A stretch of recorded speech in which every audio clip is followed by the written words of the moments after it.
Friends, आप सभी का स्वागत है home science classes with Mohini ma'am में। आप सभी की बहुत ज़्यादा आरडीए की डिमांड थी, तो मैंने सोचा पहले आपको ये वीडियो हम प्रोवाइड करा देते हैं मैनेजमेंट के बीच में। वैसे मैनेजमेंट चल रहा था, हमने आपको बोला भी था मैनेजमेंट के बाद हम लोग न्यूट्रिशन साइंस स्टार्ट करेंगे और उसमें हम आरडीए करा देंगे।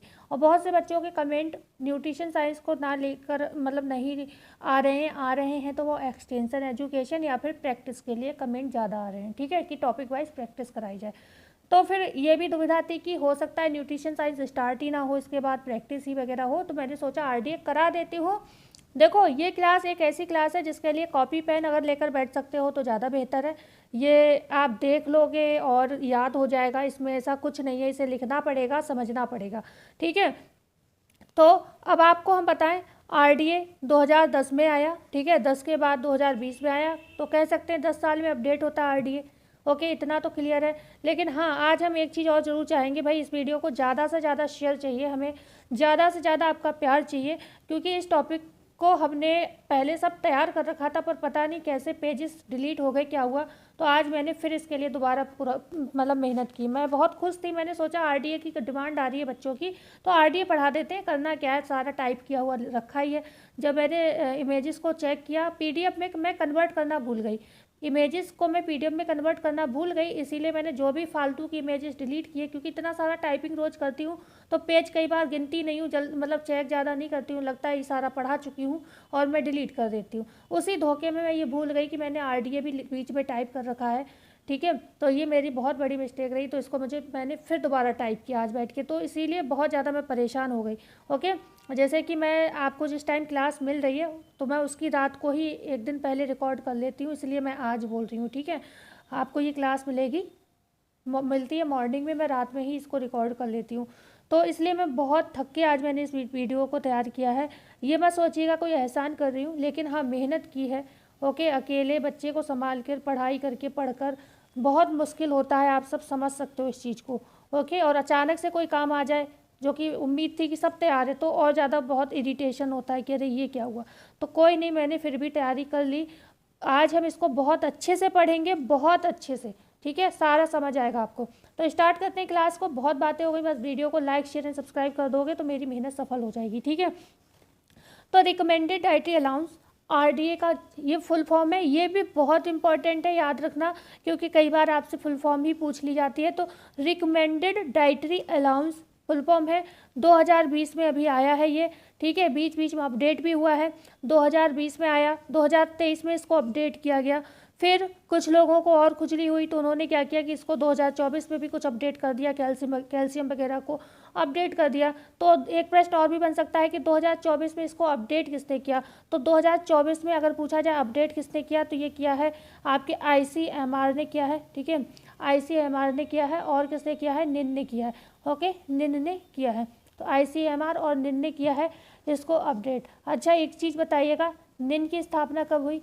निन की स्थापना 1918 में हुई, याद है आपको, ठीक है, 1918 में हुई, और आईसीएमआर की 1911 में हुई, 1911 में। एक होता है आईसीएआर, ठीक है, जो एग्रीकल्चर रिसर्च वाला है ना, Indian council of agriculture research, वो वाला नहीं, वो 1929 में आया। तो वो आईसीएमआर एआर में कन्फ्यूज़ मत होना, एमआर है ये मेडिकल रिसर्च है, ठीक है, Indian council of medical research, ये आया आपका 1911 में, ठीक है। और ये निन कब आया, 1918 में। क्लियर हुआ। इसका मुख्यालय कहाँ है, निन का हैदराबाद में है, हैदराबाद में इसका मुख्यालय है। ध्यान रखिएगा, ये छोटी छोटी चीज़ें बहुत इंपॉर्टेंट है। ये आरडीए से ही नहीं, आपके न्यूट्रिशन साइंस में अलग से भी ये प्रश्न पूछ लिए जाते हैं योजनाओं से संबंधित, ठीक है। ओके, और आईसीएमआर का कहाँ है, नई दिल्ली में है आपके मुख्यालय इसका, ठीक है। तो ये चीज़ें बहुत इंपॉर्टेंट है, इसको भी नोट कर लेना। तो इन्हीं दोनों ने इसको अपडेट किया है, और जो आपका जो ये आरडीए है, इसको बनाने में भी इसकी स्टार्टिंग में हेल्प रही है, तो यही सी ने अपडेट किया है, तो उसकी भी हम सबकी बात करेंगे। अभी वीडियो को स्टार्ट किया है, ये आपको हम मोटी मोटी चीज़ें बताते चल रहे हैं, इन्हें नोट करते चलना। अब बात पहले कर लेते हैं आरडीए की, सब चीज़ें पढ़ेंगे पर आरडीए को पहले पढ़ लेते हैं। अनुशंसित आहार भत्ता एक ऐसी क्या है, एक तालिका है, आप कह सकते हैं ये टेबल है, जो आवश्यक पोषक तत्वों के सेवन के स्तर जो कि वैज्ञानिक ज्ञान के आधार पर खाद्य और पोषण बोर्ड द्वारा व्यावहारिक रूप से सभी स्वस्थ व्यक्तियों के ज्ञात पोषक तत्वों की जरूरतों को पूरा करने के लिए पर्याप्त है, ठीक है। एक मोटा मोटा आप समझो इसे, जैसे हम सब लोग हैं, हमारे भारत की हम बात कर रहे हैं, आरडीए हम भारत का पढ़ रहे हैं ना, तो हमारे भारत में क्या है, ये जो है कम से कम 98% लोगों की, अगर आप लोग आरडीए के हिसाब से खाना खाते हो तो आपके 98% जो भी आपकी पॉपुलेशन है, मतलब जनसंख्या है, तो उसकी रिक्वायरमेंट को ये पूरा करता है। ठीक है, 98% ही क्यों, 100% क्यों, क्यों नहीं, क्योंकि 100% में कुछ व्यक्ति ऐसे भी आ जाते हैं, 100% में मतलब मान लो 2-3% लोग ऐसे भी होते हैं जिनका खान पान अपने तरीके का होता है। किसी की बॉडी की कंडीशन कुछ होती है, किसी की बॉडी की कंडीशन कुछ होती है, तो ये कम से कम 98% लोगों की रिक्वायरमेंट को पूरा करता है। ठीक है, आरडीए। ओके, 100% में तो कभी कोई चीज़ हो ही नहीं पाती है। ओके, तो ये जो एक क्या है, एक तालिका है जो ये बताती है कि आपको कितना न्यूट्रिशन लेना चाहिए, और अगर आप न्यूट्रिशन के हिसाब से अपने आप को मतलब बना के चलते हो, आप बिल्कुल आरडीए के हिसाब से चलने की कोशिश करते हो, तो आपके अंदर किसी भी तरीके की कोई डेफिशिएंसी नहीं होगी, मतलब कोई भी न्यूट्रिशन की कमी नहीं होगी, और कोई भी मतलब पोषक तत्व की अधिकता नहीं होगी। ओके, तो ये एक तरीके का आप ऐसे समझ सकते हो इसको, बस एक तरीका है आपको खाना खाने का, ऐसे समझ सकते हो सरल भाषा में। ठीक है, इतना क्लियर हुआ। अभी हम बात करते हैं निन और आईसीएमआर, जिसके विषय में अभी हमने बताया था आपको। ओके, इनकी स्थापना का बताया था आपको। तो इन्होंने क्या किया, इस टेबल को बनाया है, और साथ में department of health research and ministry of health and family welfare द्वारा ये बनाया गया है। ठीक है, तो यहाँ पर मैं कल एक क्लास आपकी और होगी, क्योंकि इतनी बड़ी क्लास हो जाएगी, इसी में हम सारे वैल्यूज़ वगैरह अगर पढ़ने लगे न्यूट्रिशन की, तो ये बहुत बड़ी क्लास हो जाएगी, इसलिए कुछ चीज़ें हम कल पढ़ेंगे। तो हम कल आईसीएमआर का जो ये आरडीए है, इसका फ्रंट पेज आपको हम पीडीएफ में लेकर आएंगे, वहाँ पर हम उस पेज से सारी चीज़ें समझा देंगे, क्योंकि वहाँ पर लिखा हुआ है मोटे मोटे अक्षरों पर कौन कौन शामिल है इस आरडीए के बनाने में। ठीक है, तो यहाँ पर आप ऐसे ही याद कर लो इसको, क्या है, निन और आईसीएमआर है, और जो मिनिस्ट्री कौन सी है, ये department of health research and दूसरी है ministry of health and family welfare. दो मिनिस्ट्रियाँ यहाँ पर काम कर रही हैं। ठीक है, तो ये याद रखिएगा, बकाया मैं ले चलती हूँ, इन्हीं का नहीं, आगे भी योगदान है कुछ लोगों का। ये देखिए, जो आपकी आरडीए बनाया गया है, ये 4-5 चीज़ें अच्छे से याद कर लेना, इनकी फुल फॉर्म जरूर याद कर लेना। रिकमेंडेड डाइटरी अलाउंस आरडीए 2020, इसकी आरडीए की फुल फॉर्म याद कर लेना। ये मैं बस इसलिए लाई हूँ कि आपको ये पता चल जाए इनका भी योगदान है आरडीए को बनाने में, और इनकी फुल फॉर्म आप याद कर लें। ये यार क्या है, estimated average requirement. Okay, NNMB क्या है, देखो सबसे पहले जब आरडीए बना था ना 2010 में, तो इन्होंने डाटा कहाँ से लिया था, 10 स्टेट के ग्रामीण क्षेत्रों का डाटा लिया था।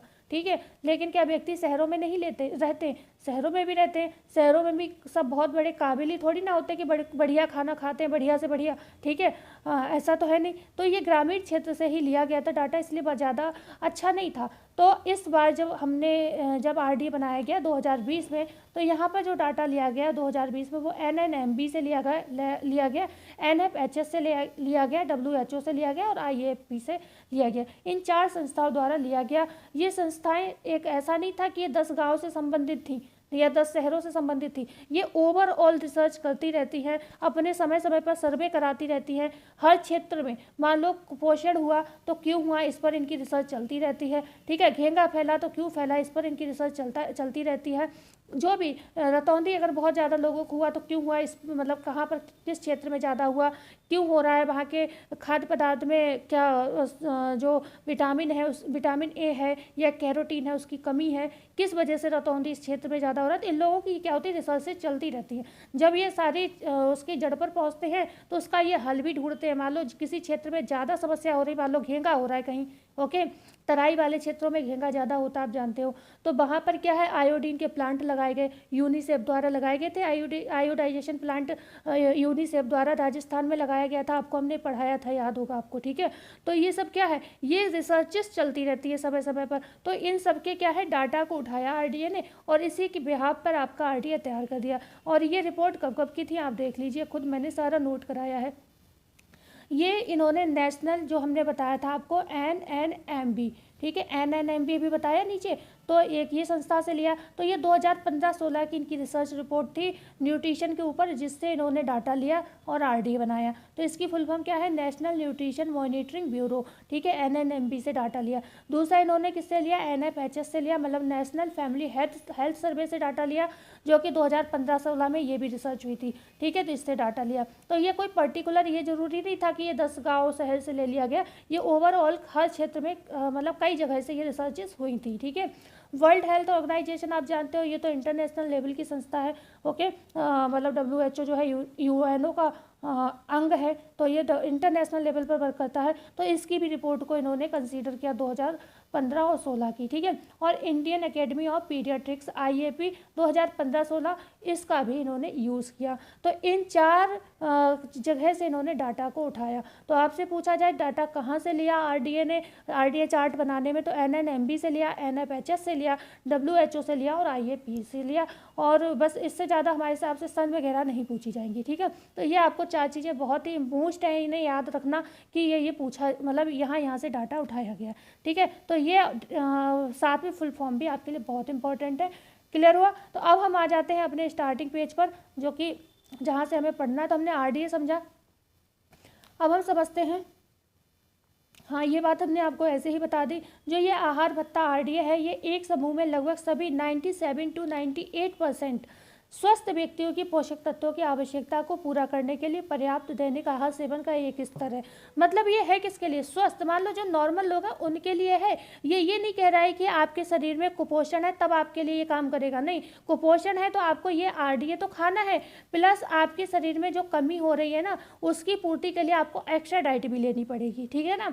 तो समझ रहे हो, ये सिर्फ स्वस्थ व्यक्तियों के लिए RDA होता है, ये बीमार लोगों के लिए नहीं होता। ये मत ध्यान सोचिएगा ये बीमार लोगों के लिए होता है। कुछ लोग ये सोचते होंगे ये न्यूट्रिशन बीमार लोगों के लिए दिया, नहीं। ये हम जैसे नॉर्मल है, सब लोग स्वस्थ हैं, जो एक नॉर्मल खाना किसी को खाना चाहिए वो बताता है, ठीक है। बकाया अगर किसी को कंडीशन, कोई मान लो विटामिन A की कमी हो रही है, रतौंधी हो रहा है, तो विटामिन A की नॉर्मल खुराक जो RDA दे रहा है वो तो आपको खानी है, प्लस आपको जो डॉक्टर बताएगा वो अलग खानी है, ठीक है ना। अब बात करते हैं AI क्या है। एडिक्वेट इनटेक +2, हमने क्या पढ़ लिया? हमने पढ़ लिया यहाँ पर आपका RDA पढ़ लिया। अब हम आ गए AI, पूछा जाता है क्या है, कई बार यही पूछ लिया जाता है AI की फुल फॉर्म क्या है, तो ये याद रखना है, एडिक्वेट इनटेक +2। ये कहता है एडिक्वेट इनटेक +2, ये स्वस्थ लोगों के समूह का पोषक तत्वों के आधार पर एक अवलोकन है, ठीक है। पहले पढ़ लो, जो प्रयोगात्मक रूप से निर्धारित अनुमानों के आधार पर एक मूल है जिस लेवल पर RDA को निर्धारित नहीं किया जा सकता। जैसे कि हम लोग खाना खा रहे हैं RDA के हिसाब से समझने के लिए, ठीक है। लेकिन RDA का कहना यह है कि हमने कह दिया तुम लोग इतना खाना खाओ, एक प्लेट पे आपके दाल चावल रोटी सब्जी सब होना चाहिए, लेकिन आपने थोड़ा सलाद भी बढ़ा लिया, मतलब बात सलाद की नहीं है। अच्छा ऐसे समझो, जैसे क्या होता है, हम लोगों को RDA ने बताया है कि एक प्लेट में आपको इतना खाना खाना है, ठीक है। लेकिन हमने क्या किया, हमें खाने में टेस्ट आ गया तो हमने 2 रोटी और बढ़ा ली, +2 कर लिया, ठीक है। कोई फर्क नहीं पड़ता अगर आपने एक दिन +2 खा लिया, कोई दिक्कत नहीं, ठीक है। मतलब जितना RDA ने बताया उससे 2% आपने ऊपर कर लिया, क्योंकि वो तो वैसे भी 98% लोगों की रिक्वायरमेंट को पूरा कर रहा है, तो आपने थोड़ा सा अच्छा लगा कुछ तो आपने थोड़ा ज़्यादा खा लिया, ठीक है। तो ये जो एडिक्वेट इनटेक है ये क्या कहता है, ये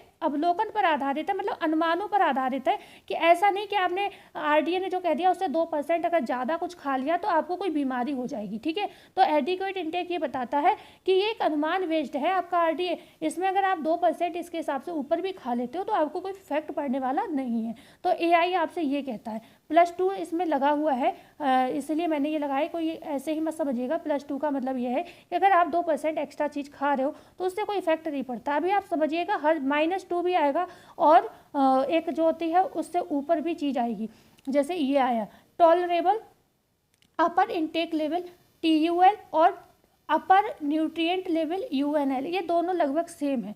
टॉलरेट अपर लेवल मतलब अपर इनटेक लेवल, और यहाँ पर भी अपर न्यूट्रिएंट लेवल, मतलब बात सेम है। यहाँ पर क्या कहा गया है, सहनीय ऊपरी सेवन स्तर, मतलब एक जो हमने बताया RDA ने जो खाना आपको खाने को बताया, जैसे जैसे आहार सेवन की मात्रा बढ़ती जाएगी वैसे वैसे प्रतिकूल प्रभाव का खतरा बढ़ता जाएगा। जैसे हमने क्या कहा, RDA ने कहा यहाँ पर इतना खाना खाना, इस प्लेट में इतनी चीज़ खाना, ठीक है, इतनी खाना, लेकिन आपने क्या करा, थोड़ा आपको अच्छा लगा तो आपने ये और बढ़ा दिया, कोई बात नहीं, एक दिन बढ़ा दिया कोई दिक्कत नहीं है, ठीक है। लेकिन यहाँ पर फिर RDA ने कहा आरडीए ने उतना ही मतलब आरडीए ने तो बता दिया जितना खाना है। अब आपने वहाँ पर तो 2% बढ़ाया, फिर आपने क्या किया, अब वो खाना आपका रोज बढ़ता ही जा रहा है, बढ़ता ही जा रहा है, ठीक है। मतलब अब आपका क्या है, लेवल रोज प्रतिदिन 2, अभी तो +2 था, अब आपका ये +2 रोज ही चल रहा है, या +3 तो हो जा रहा है, लेकिन इस +2 से कम नहीं हो रहा है। जितना आरडीए ने बताया उतना आप नहीं खा रहे हो, उससे बढ़ता ही आपका जा रहा है। तो क्या होगा, मतलब सहनीय ऊपरी सेवन स्तर, मतलब एक खाने की भी एक लेवल होती है, एक लिमिट होती है, एक उतना ही आपको खाना है। आप रोज खाते जाओगे एक्स्ट्रा तो आप किसके, मोटापे के शिकार हो जाओगे। भाई कार्बोहाइड्रेट भी तो होगा उसमें, फैट भी तो होगा उसमें, तो आप मोटापे के शिकार, मतलब आपको कुछ ना कुछ बीमारियां ऐसी हो जाएंगी, या फिर आपको कॉन्स्टिपेशन की प्रॉब्लम, या फिर आपको वॉमिट लगेगी। आप ज़्यादा खाना खा लोगे तो नॉर्मल तो सबसे पहले यही होता है ना कि पेट भरा लगेगा, गले में दिक्कत होगी, वॉमिट सा लगेगा, हुबकाइयाँ आएंगी, यही तो फील होता है सबसे पहले, तो यही चीज़ें होंगी। धीरे धीरे आप तब भी नहीं मानोगे, खाते जाओगे तो आपका वजन, देखो मैं अपनी भाषा में आपको चीज़ समझा रही हूँ, लेकिन सच बताऊँ आपको समझना है कि मतलब अपर का मतलब क्या होता है, कोई भी चीज़ ऊपर जा रही है, ठीक है, ऊपर ज़्यादा हो रही है, ठीक है। तो आपको बस इतना याद रखना है कि जो अपर शब्द आ जाए इसका मतलब ये है कि कोई व्यक्ति बहुत ज़्यादा खाना खा रहा है। जो आरडीए के भी, आरडीए ने मतलब ये तो कहा है कि हाँ 2% ऊपर तक आप खा सकते हो, +2 कर सकते हो, ठीक है, -2 कर सकते हो,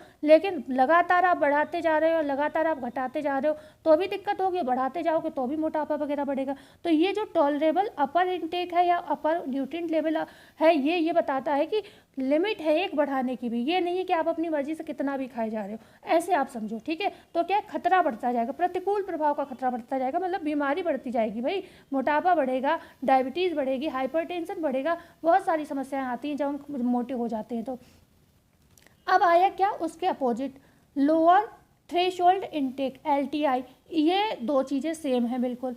इनके सबके सबसे बड़ी चीज़ क्या है ना, सबके दो वेरिएंट है एक सब तरीके से, जैसे RDA है और EAR है, ये लगभग सेम है, ओके।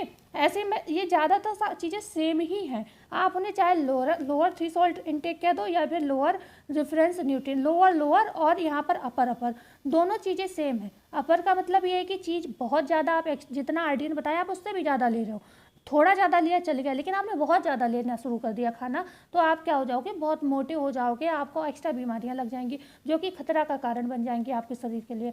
अब लोअर आ गया, लोअर में क्या है, यहाँ पर देखो मैंने लगाया -2, क्यों लगाया कि चलो आपने एक दिन किसी भी वजह से आपका -2 हो गया खाना तो कोई दिक्कत नहीं है, एक दिन हो गया दोबारा से ही खा लेना, पूर्ति हो जाएगी। लेकिन आपका खाना रोज -2 होता जा रहा है, कम ही होता जा रहा है, तो क्या है आपका फिर खतरा, क्या प्रतिकूल प्रभाव का खतरा यहाँ पर भी बढ़ जाएगा। क्योंकि यहाँ पर क्या होगा, जो जैसे जैसे आहार सेवन की मात्रा बढ़ती नहीं, यहाँ पर घटती जाएगी, ठीक है, घटती कर लीजिएगा, वही वाला पेज रिपीट हो गया, ठीक है। जैसे जैसे घटती जाएगी मात्रा आपकी, यहाँ पर क्या होगा, आपको जैसे मान लो विटामिन ए की कमी होती चली जाएगी तो रतौंधी हो जाएगा, विटामिन सी की कमी होती चली जाएगी, स्कर्वी होता चला जाएगा, प्रोटीन की कमी होती चली जाएगी, तो आपको जो भी क्वाशियोरकर वगैरह, जो भी मतलब बड़े लोगों की अलग समस्या होती है, बच्चों की अलग समस्या होती है, तो ऐसे चीज़ें होती चली जाएंगी। कैल्शियम की कमी होती चली जाएगी तो बच्चों में टिटेनी वगैरह हो जाएगा, बड़े लोगों में ऑस्टोमलेशिया, ऑस्टोपोरोसिस हो जाएगा। मतलब -2 भी एक लिमिट है कि चलो एक दिन हो गया तो कोई बात नहीं, लेकिन रोज़ ये होता ही जा रहा है, कम ही होता जा रहा है, ठीक है। सहनीय जो सेवन है, ये लाइन वही सेम रिपीट हो गई ये वाली, ठीक है।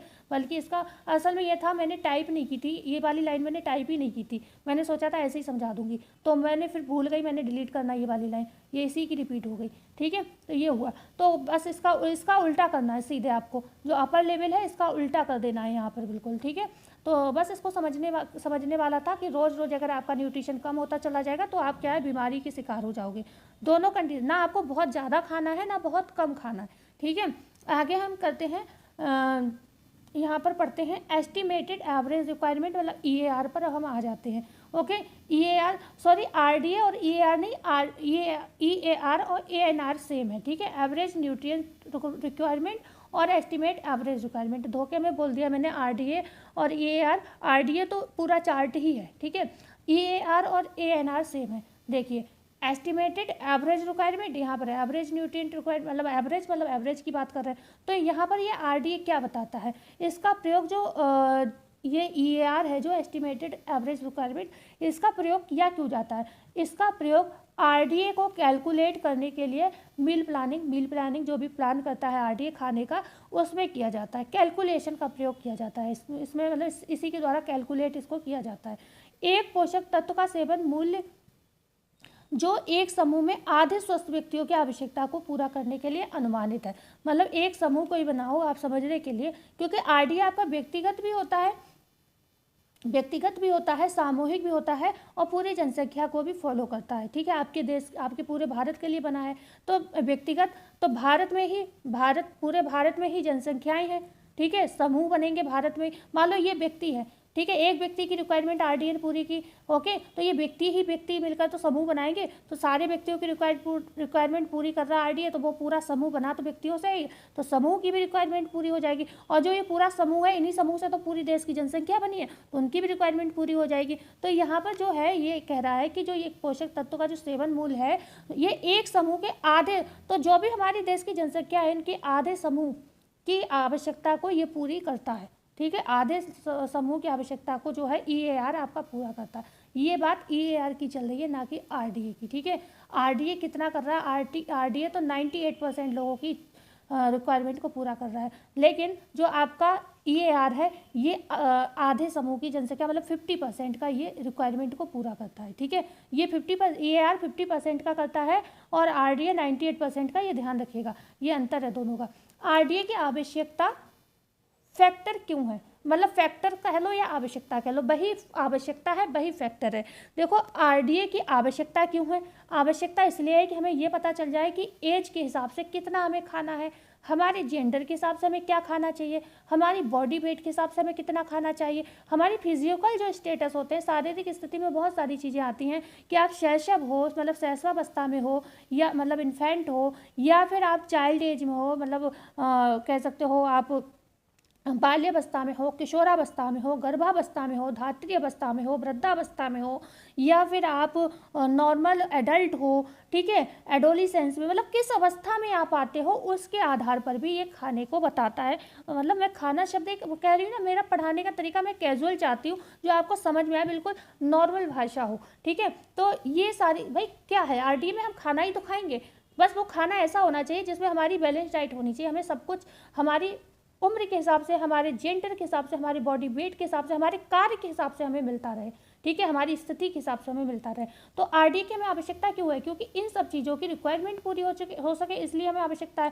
फैक्टर क्या है, मतलब प्रभावित क्या करेगा भाई? RDA को प्रभावित भी यही चीज़ करेगी। अगर आपके एज के हिसाब से आपको खाना नहीं मिलेगा तो आपको नुकसानदायक हो जाएगा, आपकी बॉडी वेट के हिसाब से आपको चीज़ नहीं मिलेगी, नुकसान, यही फैक्टर हो गया आपके लिए। यही चीज़ प्रभावित कर रही है RDA के लिए कि भाई अगर RDA हमें बनाना है तो कैसे बनाना है भाई? उम्र का ध्यान रखना है, लोगों की बॉडी वेट का ध्यान रखना है, हमें जेंडर, लोगों के लिंग का ध्यान रखना है, हमें उनकी कंडीशन का ध्यान रखना है। तो अब इन चीज़ों में हमें पढ़ना पड़ेगा अमाउंट, कि भाई किसी व्यक्ति को कितना प्रोटीन चाहिए, किसी व्यक्ति को कितना फैट चाहिए। तो ये सारी चीज़ें हम कल की क्लास में पढ़ेंगे, अभी आप जो मेन चीज़ें हैं उनको पढ़ते चलो। अब आ जाता है आपका AMDR, एक्सटेबल मैक्रोन्यूट्रिएंट डिस्ट्रीब्यूशन रेंज। ठीक है, इसे हम कहते हैं AMDR। ओके, तो AMDR क्या है? यहाँ पर शब्द पकड़िए, मैक्रोन्यूट्रिएंट की जिक्र किया है। मैक्रोन्यूट्रिएंट कौन होते हैं आपके?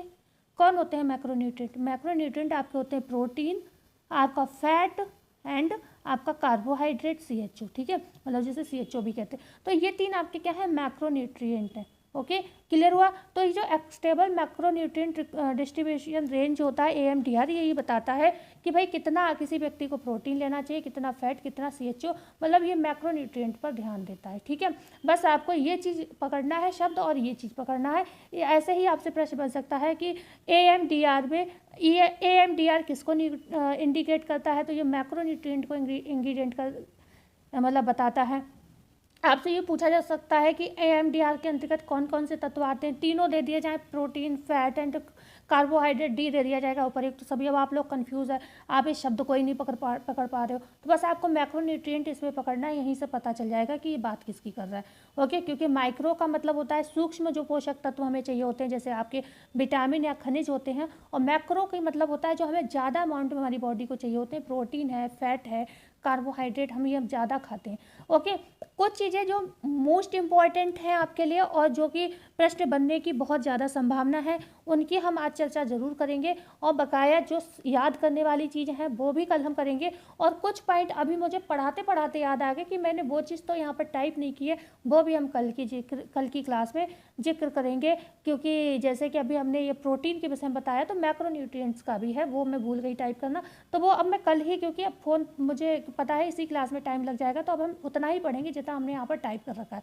ओके, तो अब हमें बात आती है कि बॉडी वेट कितना बताया है आरडीए ने, तो 65 बताया है। ठीक है, कितना है, 65 बताया है। 2010 का अगर आरडीए आप पढ़ोगे तो 2010 में आई थिंक 55 था, है ना, 55 था। तो इसमें क्या करा, 10 को माइनस कर दिया गया। ओके, समय के हिसाब से चीज़ें अपडेट हो गई हैं। वुमेन वेट क्या था, वुमेन बॉडी वेट 55 केजी रखा गया है। और ये सभी के लिए है, चाहे किसी भी कैटेगरी के हो, आप अधिक क्रियाशील हो, कम क्रियाशील हो, ये एक नॉर्मल एवरेज रखा गया है। ठीक है भाई, एवरेज है ये। हर लगभग आरडीए में एवरेज का नाम जिक्र रहता है, क्योंकि हर चीज़ को एक मतलब रिसर्च तो रहती है, लेकिन तब भी एक एवरेज लिया जाता है हर चीज़ का, तो ये एवरेज ही लिया है।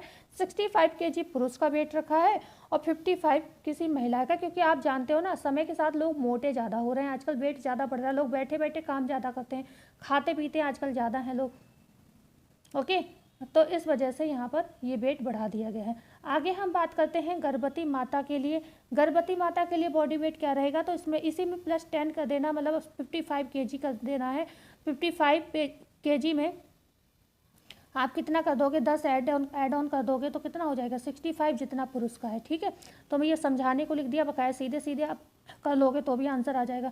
ठीक है, तो ये क्या है, 10 केजी गर्भवती, मतलब एक प्रश्न आता है कि गर्भावस्था में कितना वजन बढ़ना चाहिए, तो +10 मतलब कम से कम 10 केजी वजन गर्भावस्था में बढ़ना जरूरी होता है भाई, बच्चे की उम्र, बच्चे की सही ग्रोथ के लिए। अच्छा, पुरुष को कितना प्रोटीन, ये मोटे तौर पर जो प्रश्न पूछे जाते हैं वो डाल दिए मैंने।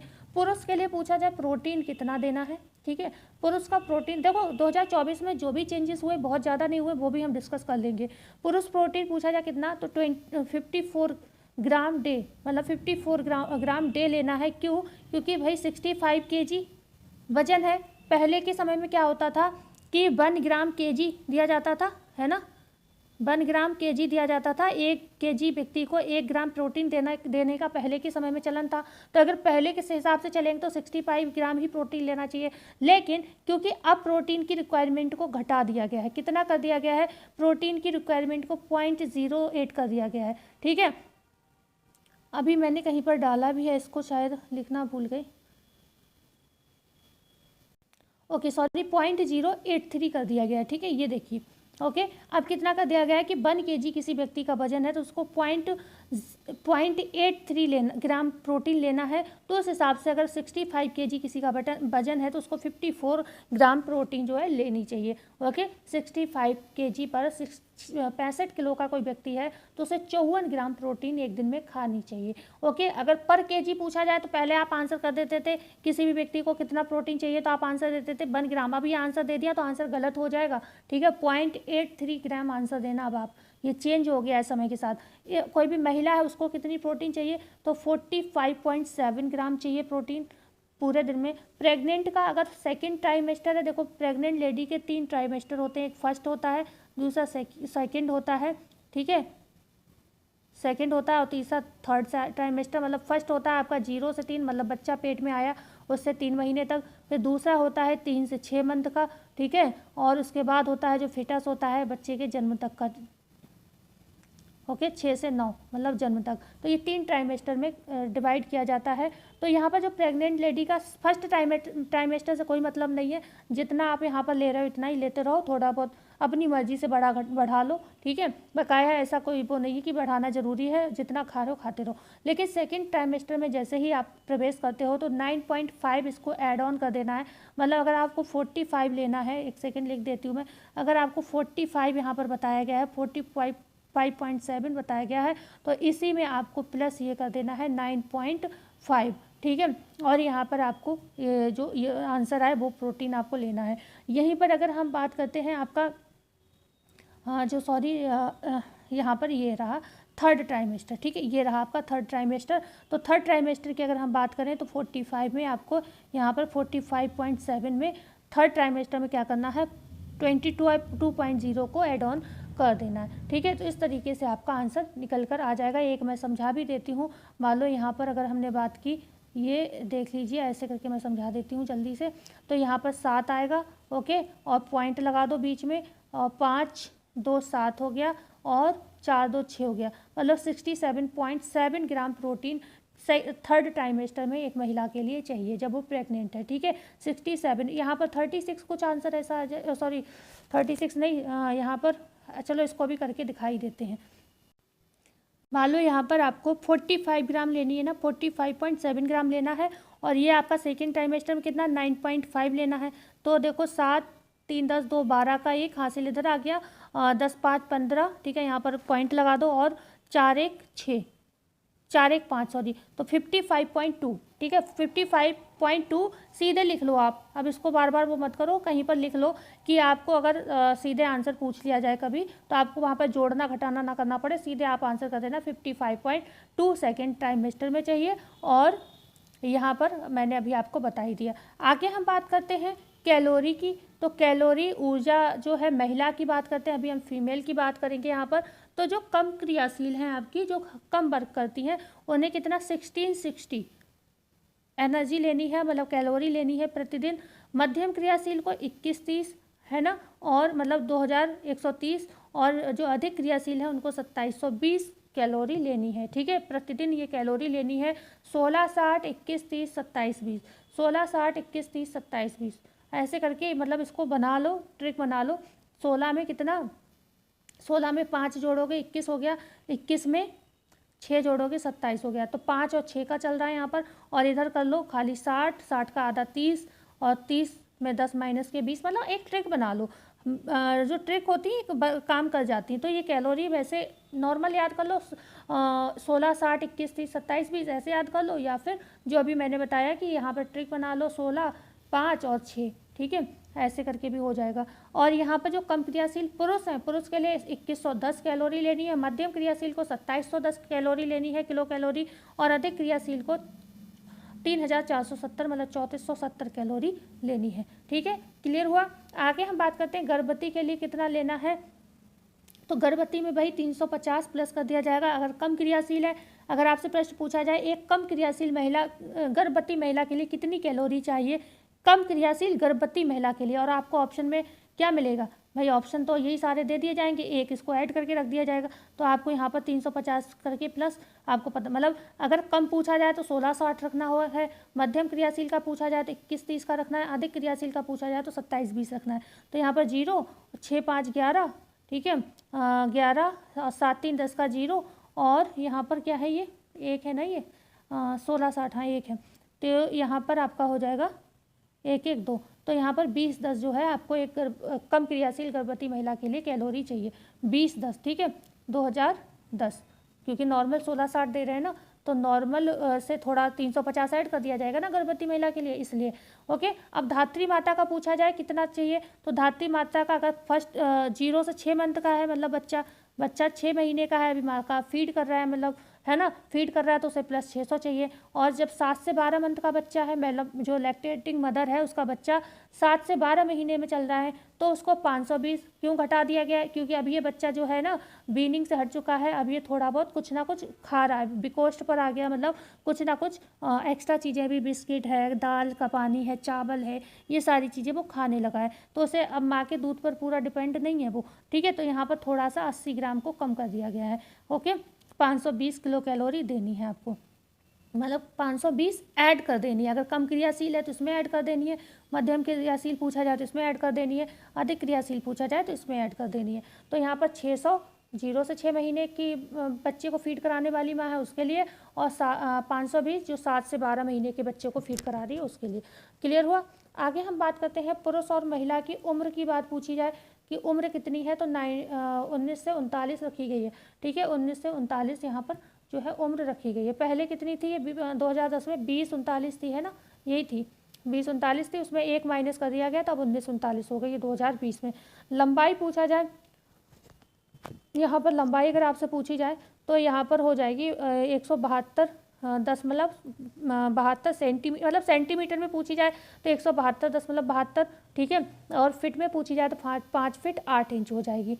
ओके, स्त्री की लंबाई, स्त्री की पूछी जाए, ये तो पुरुष की थी, तो 160.02 सेंटीमीटर में हो जाएगी, और 5 फीट 3 इंच आपके जो अगर इंच में पूछी जाए, फिट में पूछी जाए तो हो जाएगी, ठीक है। तो ये आपकी लंबाई हो गई। आई होप आज मैं बहुत थक चुकी हूँ, ठीक है। मैं तो रोज़ ही थक जाती हूँ, मेरी किस्मत ही थकने के लिए पैदा हुई हूँ मैं। ओके, तो पुरुष लंबाई आपको याद हो गई 5 फुट 8 इंच, और स्त्री लंबाई कितनी है 5 फुट 3 इंच, ठीक है। पुरुष BMR में कमी, हाँ, जैसे जैसे उम्र बढ़ती है, कहते हैं 60 से ऊपर जैसे ही व्यक्ति जाता है तो उसका BMR ऑटोमेटिकली घटने लगता है, ठीक है ना, क्योंकि शरीर में जो होती है ना टूट फूट होती है, बहुत सारी एनर्जी शक्ति कम हो जाती है काम करने की, बहुत सारे रीजन रहते हैं, डाइजेशन वगैरह सब प्रभावित होता है, तो आंतरिक क्रियाएं भी हमारी प्रभावित होती हैं। तो आंतरिक क्रियाएं प्रभावित होती हैं, इसलिए जैसे जैसे एज बढ़ती है तो पुरुषों में BMR 10% कम हो जाता है और स्त्रियों में BMR 9% कम हो जाता है, ठीक है। क्लियर हुआ। अगर पूछा जाए RDA ने कितना बताया है, 60 से ऊपर होते ही BMR घट जाता है, पुरुषों में तो 10%, और ये प्रश्न 10% वाला BMR का पुरुष का पूछा गया है कहीं। स्त्री BMR में कमी 9% की।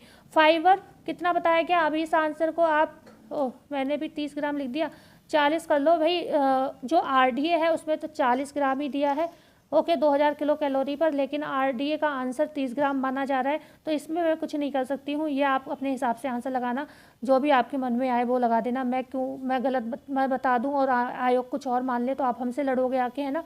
तो फाइबर जो है यहाँ पर 30 ग्राम 2000 किलो कैलोरी पर ये आयोग ने आंसर माना है, बकाया कितना है 40 ग्राम दिया हुआ है, ठीक है। क्लियर हुआ। और ये भी आपका first time he add on किया गया, इससे पहले नहीं था। ये आ गया 2024 का अपडेट, आपको पढ़ा देते हैं, जो थोड़ा बहुत अगर कुछ रह गया होगा वो मैं कल करा दूंगी चेक करके, बकाया मुझे इतना ही समझ में आया है। कैल्शियम सभी के लिए 1000 मिलीग्राम कब किया गया था, 2020 में किया गया था, जबकि 2010 में भी आपको खुशी की बात बताएं कितना था, 2010 में भी 600 था, ठीक है। तभी इन्होंने क्या किया, पहले तो 1000 कर दिया, फिर इन्हें कुछ समझ में आया होगा, तभी इन्होंने 24 में इसको अपडेट करके 1000 में से भी कितना सीधा -600 कर दिया, 1000 में से कितना -600 कर दिया, और -600 कर दिया मतलब अब 400 आपको लेना है। तो लगभग सभी जो कैल्शियम है ये सभी के लिए 1000 था। तो अगर आपसे सीधे यही पूछा जाए RDA 2020 ने कितना कैल्शियम रिकमेंड किया है, तब तो आप 1000 मिलीग्राम ही आंसर दोगे प्रतिदिन। लेकिन अगर आपसे पूछा जाए अपडेटेड 2024 ने कितना कहा है, तो 400 कहा है, क्योंकि उसने -600 को कर दिया 1000 में से, ठीक है, -600 कर दिया है, तो ये 1000 आपको लेना, 1000 में से 400 रह गया अब। तो ये सबको ही इतना लेना है 400, और जिनको नहीं लेना है उनका हम बता देते हैं। देखो, स्तनपान के लिए 1200 मिलीग्राम मतलब लेना है कैल्शियम, इनका नहीं घटाया बढ़ाया गया है। मीनोपॉज जिनका जो मेंस्ट्रुअल साइकिल होता है ना, मेंस्ट्रुअल साइकिल बंद हो चुका है, पीरियड बंद हो चुका है, उनको 1200 मिलीग्राम डे ही लेना है। स्तनपान और मीनोपॉज दोनों के लिए 1200 मिलीग्राम लेना है, बकाया सभी के लिए 1000 ग्राम जो है लेना है कैल्शियम। 2020 के हिसाब से बता रही हूँ, 24 वाला मैंने आपको बता दिया, उसे ध्यान रखिएगा। ओके, 2024 में -600 कर दिया, तो ये अब 400 लेना है कैल्शियम सभी के लिए, वो आप अलग याद रखना, बकाया RDA 2020 अलग याद रखना, ठीक है। मीनोपॉज स्तनपान जो धात्री महिलाएं उनको 1200। अब पूछा जाएगा आप कहोगे गर्भावस्था में, तो गर्भावस्था में भी 1000 ही रखना है, ठीक है, पर 1000 से कम नहीं होना चाहिए गर्भावस्था में। अनाज और फलियां और दूध, अनाज और फलियां और दूध, इस रेशियो में इतना ज़मीन आसमान का अंतर किया गया है। इसमें पहले जो रेशियो था अनाज का वो 11:1 और /2 था, ठीक है, 11:1/2 था कुछ, इसको बहुत घटा दिया गया। जो अनाज है, मान लो आपको 3 कप अनाज लिया, आपने 3 कप अनाज खाए हैं, तो 1 कप आपको फलियां भी खानी है और 2.5 कप आपको दूध भी पीना है, तब जाकर आपका कहीं सही संतुलन में आहार आपका माना। क्योंकि RDA ये भी कहता है कि भाई खाना जो आप ले रहे हो उसकी बायोलॉजिकल वैल्यू सही होनी चाहिए, ठीक है। बायोलॉजिकल वैल्यू क्या है इस पर भी डिपेंड होता है RDA, और प्लस जो है जो भी चीज़, जैसे कि कुछ चीज़ें ऐसी होती हैं, जैसे आपने लोहा खाया लेकिन आपने क्या विटामिन C नहीं लिया, तो आपके आयरन का अवशोषण नहीं हो पाता। तो ये सारी चीज़ें भी RDA कहता है कि हमने तो बता दिया आप इतना खाना है, लेकिन आप जो खा रहे हो उनमें इन सब चीज़ों को ध्यान में रख के आपको खाना है, ठीक है। तो इसलिए ये बताया है कि जो अनाज है, फलियां हैं, दूध है, अगर आप 3 मुट्ठी या फिर 3 कप अनाज खाते हो तो उसके साथ 1 कप फली और 2.5 कप आप दूध पियोगे, तभी ये खाना आपका बेनिफिशियल होगा, नहीं तो ये बेकार हो जाएगा। ठीक है, क्योंकि इनका अवशोषण, डाइजेशन नहीं हो पाएगा। कैल्शियम और फॉस्फोरस का अनुपात 1:1 होना चाहिए। कैल्शियम अगर आप ले रहे हो 1000, समझने के लिए 400 ग्राम अगर आपने कैल्शियम लिया है तो आपको प्लस 400 ग्राम ही आपको फॉस्फोरस भी लेना पड़ेगा। ठीक है, आगे हम बात करते हैं इन्फेंट में कैल्शियम फॉस्फोरस का अनुपात 1:1 होना चाहिए। अभी हमने क्या बताया यहाँ पर, जो कैल्शियम फॉस्फोरस का अनुपात सभी के लिए हमने 1:1 बताया, लेकिन इन्फेंट में एक कंडीशन है, इन्फेंट में कितना है, 1:1 होना चाहिए। मतलब अगर 1.5 ग्राम, समझने के लिए वैसे तो ये कम उसमें मेज़र किया जाता है, लेकिन मैंने जैसे अपने अनुपात में बता दिया कि 1.5 ग्राम अगर आप कैल्शियम खा रहे हो तो 1 ग्राम कम से कम फॉस्फोरस खाना होगा। ठीक है, मतलब थोड़ा सा मतलब आधा हिस्सा कैल्शियम आपको ज़्यादा खाना है।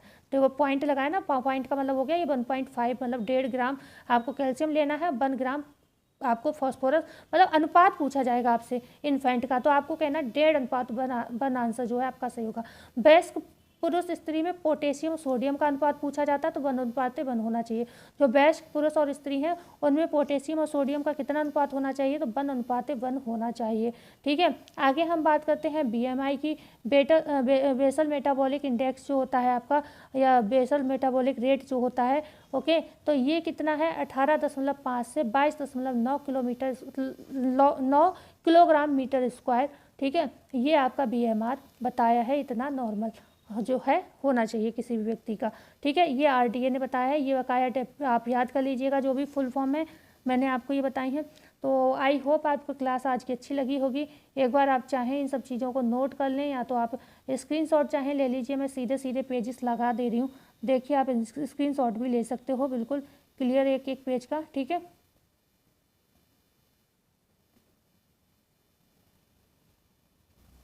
सारा वैसे आप लिख लोगे तो ज़्यादा देर नहीं लगेगी, मैंने शॉर्टली ही चीज़ें की हैं, ज़्यादा समय बर्बाद करने वाला काम मैंने खुद नहीं किया। ठीक है, अब कल हमारी जो क्लास होगी वो इसके छोटे छोटे जो अमाउंट पूछे जाते हैं उसकी क्लास होगी। भैया वीडियो को लाइक कर दीजिए, चैनल को शेयर कर दीजिए, सब्सक्राइब कर दीजिए, जिससे मेरी थकान पूरी वसूल हो जाए इस क्लास में। मिलते हैं कल नई वीडियो में नई जानकारी के साथ, जब तक के लिए धन्यवाद।